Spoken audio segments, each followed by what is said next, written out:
আল্লাহ নবী দিন দুনিয়া বাদশাহ হাবিবুল্লাহ দাঁড়িয়ে রাস্তা দিয়ে হেঁটে হেঁটে যাচ্ছে।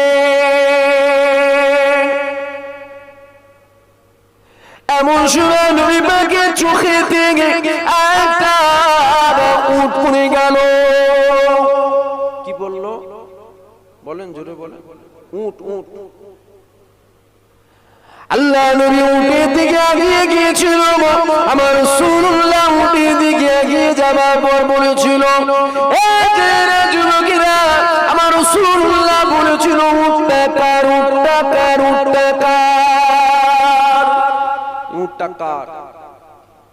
এটা ইহুদি বার হয়েছে, এসে বলছে উট আমার। আল্লাহ নবী বলছে তোমার উট আমার বড় পছন্দ হয়েছে, দেবে আমাকে?